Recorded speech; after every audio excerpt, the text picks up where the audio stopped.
Thank you very much for the invitation. It's been great to see what everybody's been up to this week. The project that I'll be talking about would not have been possible without the vision and leadership of João Steiner. We've lost several great people in the last 2 years. Reuven Over, of course, Ronald Shedder last week, and João last year. And if he was still with us today, I'm sure he would have been very happy to give this presentation to you today. So the Giant Magellan Telescope is a project led by the Giant Magellan Telescope organization, which is headquartered in Pasadena in the US. There are 8 American partners and 4 international partners. Besides our Brazilian group, there is Korea, Australia, and the Weizmann Institute in Israel. And then, of course, there's the host country, Chile. FAPESP is a 5% partner in the project. The PI is Laert Sudrer, who is here as well. And the co-PIs are Claudia Mendes de Oliveira and Augusto Daminelli. I'm a member of the Scientific Advisory Committee for GMTO. And we're doing our work in Brazil as part of the GMT Brazil Office. Now, I'm sure you are aware that there are currently 3 of these super duper telescopes planned that all should be ready somewhere around 2030.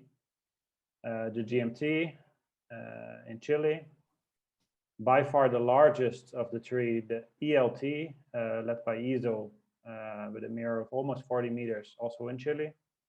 And then the TMT, which is planned to be built in Hawaii. So the ELT is certainly the largest project here, but it also means it's the most complex one. The TMT is unfortunately in very difficult situation currently. Either way, having 2 or 3 giant telescopes by the 2030s will not be a luxury. If you think about the fact that today we have much more than 8 to 10 meter class telescopes, and still it's not enough, right? And so even though ELT is the bigger telescope, you can only point it at the sky in one spot at one time. And so having several of these projects in development is very important. Now, the GMT project is real and has been underway for several years. This is the site some time ago at Las Campanas in Chile. You can see the foundation, the excavations of where the foundations of the telescope enclosure and the telescope pier will be built. The telescope sits on an extremely heavy pier, as we call this, which is seismically isolated from the telescope itself, and that's because Chile is a earthquake-heavy country. This entire structure is built on a set of bearings that allow the entire building to shift half a meter in each direction in order to completely isolate this incredibly expensive instrumentation in the case of earthquakes. And this is the site as it should look like eventually. It's not too far off from where currently there are the 2 7-meter Magellan telescopes. There'll be some support sites. Anyway, so the enclosure of the telescope is going to be an enormous building. It's 22 stories high. This is, I think, about as high as the SpaceX Starship spaceship on top of the heavy rocket, super heavy rocket. It protects the telescope against weather and earthquakes. The dome rotates in 3 minutes. And actually, the dome has been designed to fully disappear when you're observing, right? You want to regulate temperature and airflow within the dome as if the dome wasn't there in order to minimize any disturbances on your observations. Now, the real beast of the construction is what's called the telescope mount. This is a construction that will be as high as the classic space shuttle. In 2019, GMT awarded one of the largest contracts that is part of the GMT construction to build this structure. It will take about 9 years to build. The structure will need to carry the mirrors, the instruments, the adaptive optic systems, and all the instruments. It's completely isolated against vibrations and earthquakes, as I mentioned, still allowing a frictionless motion in 3 degrees of freedom. The primary mirror consists of 7 segments, each 8.4 meters. So essentially what you have here is all 4 VLTs plus the 2 Gemini telescopes plus the Subaru telescope all working together. 2 mirrors have been finished. 4 mirrors are currently in various phases of production. It takes several years to go from a pile of glass to cooking the glass and then polishing it in the final shape. The 6th mirror was recently cast in the oven, and the glass for the last mirror has been purchased, if I'm not mistaken. And together this forms a 25-meter parabolic shape. And one cool feature is, if you look at the figure on the bottom right of my screen, is that of course above the primary mirror sits the entire structure that holds the secondary mirror, which is also an enormous structure. But this structure almost entirely disappears in between the spaces, in between the primary mirror segments, and the secondary mirror hangs above the hole that is in the central mirror of the primary mirror. Okay, so we make almost full use of the effective area of the primary mirror of the telescope. Now, the secondary mirror, of course, hangs dangerously above the primary mirror. It consists of 7 segments of 1.1 meter each. Earlier today, Renato talked about a survey done by Brazil and Spain using a 1 meter telescope. Well, this is 7 of such telescopes just hanging there, forming the secondary mirror. And these mirrors are special because they contain 700 actuators that vibrate at a rate of 2,000 times per second in order to allow for adaptive optics to correct the image that is disturbed by the Earth atmosphere. And this then focuses the corrected light down to the instruments, which is shown in this little animation here. And you can see that it's a very compact telescope, which makes it very stable and steerable. It is also very fast, so there's a very direct path from the astronomical source reflecting on the primary mirror, going to the secondary mirror, and then straight to the instruments. Whereas a telescope like ELT, which is even more enormous than GMT, has at least 5 reflections until the final observation. Below the primary mirror, there's room for 10 scientific instruments, and there's currently 6 instruments in various stages of development. Now, in Brazil, our participation is done through the GMT Brazil Office, which currently involves members from IAG, Instituto Mauá de Tecnologia, USP Politécnico, Univap, UFABC, LNA, INPI, and ON.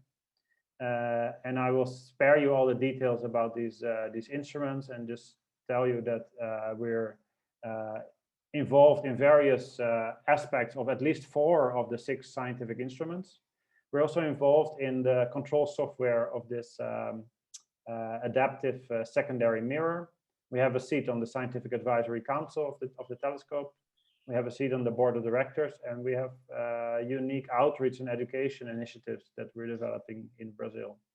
For the next years, we plan new activities in various instruments, which ensure that we have an even greater participation across the project. And if you're interested in more details, I invite you to go to the website of GMT Brazil Office.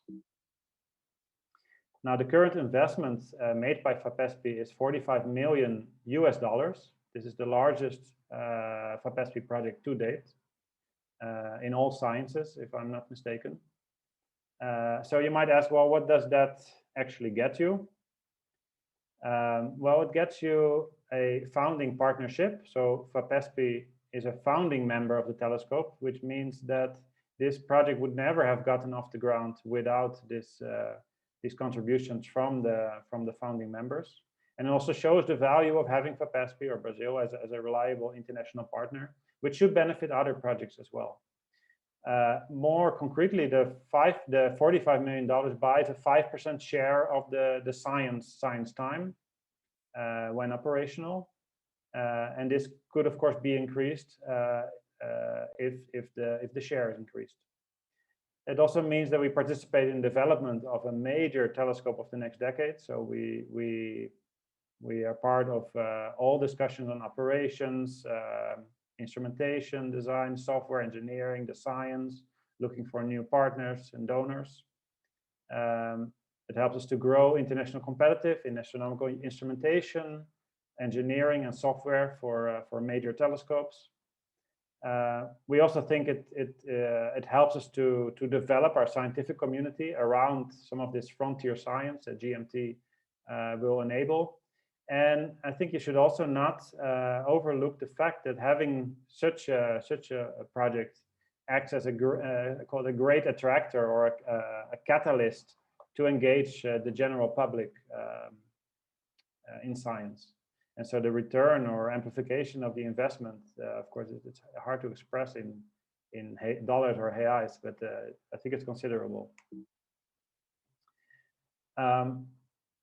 So one aspect, an important aspect of these giant telescopes, all of them, is the adaptive optics. So all major telescopes today have enhanced their capabilities using the adaptive optics, the power of adaptive optics. And this is really what will make the difference between a telescope like this and, for example, a telescope in space like Hubble or James Webb that don't have adaptive optics. Of course, they also don't have an Earth atmosphere that bothers them, but their mirrors are relatively small compared to these giant telescopes. So if you compare what an ELT sees without an adaptive optics system turned on, shown here on the left, it is maybe of the quality a little bit below what the Hubble Space Telescope can currently do. But once you have the adaptive optics system turned on, you actually do better than what the James Webb Telescope will be able to do. Plus then the fact that you have a much larger mirror, okay, so you collect many more photons. This schematic explains how this works. Basically, you have an undisturbed wavefront coming in from your astronomical sources. This gets distorted by the Earth atmosphere. You collect this distorted wavefront with your telescope. You pick off a small fraction of the light to a wavefront detector that basically analyzes the distortion of this wavefront, and then it steers the deformable secondary mirror in order to correct for the distortions in the wavefront. And as long as you do this on a time scale that is at least as short as the time scale on which these disturbances in the atmosphere change, then you can refocus the light into the original point source very close to the diffraction limit of the telescope. So this is comparing the effective areas and the AO corrected PSFs that HST, JWST, GMT, and ELT will be able to achieve. And one thing that's interesting to point out here is that if you look at wavelengths roughly below 2 micrometers, then the ELTs, they win from James Webb, both in imaging and spectroscopy. Especially spectroscopy, the ELTs will be far superior. However, above 2 microns, the James Webb will always do unique science simply because the Earth atmosphere doesn't allow us to observe at wavelengths below 2 microns. So one scientific area where this helps a lot will be the science of of the galactic center. Here in the middle panel is showing you what's the current state of the art using the VLT with laser target adaptive optics system on. And on the right is a simulation for the GMT in the J band. And so this should be significantly better for analyzing stellar motions close to the galactic black hole. It also helps beyond the galaxy if you characterize the black hole sphere of influence, right? There's the g times the mass of the black hole divided by the velocity dispersion squared. Then this gain in angular resolution of about a factor of 10 gives you a direct gain of a factor of 10 in the limiting black hole mass that you can reach. And so this means that we can probe the motions of stars and gas around black holes around much smaller black holes in nearby galaxies. And we can even measure dynamical masses of black holes out to redshift 1 for very massive black holes. Now, an important aspect that I haven't mentioned yet is that both GMT and TMT are about half funded. These are $2 billion projects each. Current funding is about at a $1 billion level. And so there is a big plan that is called the US ELT program. And the plan foresees that the NOIR lab in the US, which used to be NOAO, becomes a 25% partner, both in GMT and TMT. Then NSF will provide the money to pay for this. And then the remainder will then be collected by finding new partners, donorships, etc. And one major, or perhaps the main hurdle, was the outcome of the Astro 2020 decadal survey that happened over the past 2 years. And so we have been working very hard to make this proposal of the US ELT program look as appealing as possible. The results were announced last month, and fortunately, we received the highest recommendation by the Astro 2020 committee for ground-based astronomy. So they say here that the ELTs will provide observational capabilities unmatched in space or on the ground, enable a huge range of new discoveries. So this has now opened the door to pursue a large flux of money from the NSF. Now, the science cases of the GMT, I'm not going to go too deep into this because we're really talking about science that of 10 years from now, and that's really difficult. But it is important to say that the GMT instrumentation is all designed to address a wide range of specific key questions in all these areas. Just to highlight a few, looking for biomarkers in the atmospheres of exoplanets, the formation of planets and the birth of stars, the death of stars. Projects like the LSST will find numerous transient objects, also gravitational wave observatories that need to be followed up. A lot of these transients have to do with catastrophic events, explosions of stars, tidal disruption events. There are many aspects of cosmology and galaxy evolution that GMT will be able to contribute to, and of course, a very important area, first light and reionization. Now, here's my disclaimer: is that none of the, if you look at science books that have been written, like the one for GMT, for other observatories in the past, where we can already compare the science book and what these observatories actually discovered. If we look at, for example, the Keck telescope or the Hubble Space Telescope, many of its the main discoveries of these projects were not even mentioned in these science books. So it's a little bit predicting the future by looking at the sludge in your coffee. And also don't forget that the universe is going to be a very different place by 2030. This decade we'll see James Webb, hopefully will be launched in 1 or 2 weeks. The Subaru Prime Focus Spectrograph will perform an unprecedented extragalactic and cosmological survey another project led by Laerte Sodré for Brazil, by the way. The Vera Rubin Observatory, we've heard Mariana's talk just before the break. And of course, the Square Kilometer Array, which should come online roughly maybe a few years before GMT. So I have a couple minutes left, and I cannot resist. I will just show a few slides of work that I'm interested in. Yeah, I was just going to say that you have 5 minutes, but go ahead. Thank you. So I'll just go over a few things that I find interesting that will probably find some way into being interesting or useful for GMT as well. One of these is galaxies in the epoch of reionization. So we all know that the epoch of reionization occurred as the first galaxies and quasars ionized bubbles of hydrogen gas around them. First, these bubbles are isolated, but then they soon all overlap and the whole intergalactic medium becomes ionized. We don't really understand how this happened, and that is not only a problem for cosmology, a problem due to cosmology, but it is a pure astrophysics problem. And that is because the centers of galaxies where these UV photons need to be produced, they are covered by very high column densities of neutral hydrogen. And so it's not clear how these UV photons can ever make it out of these galaxies in order to re-ionize the universe. And in the past few years, I've been involved with a number of projects, mainly with the Hubble Space Telescope, and we were looking for examples of galaxies in which we see this process occurring.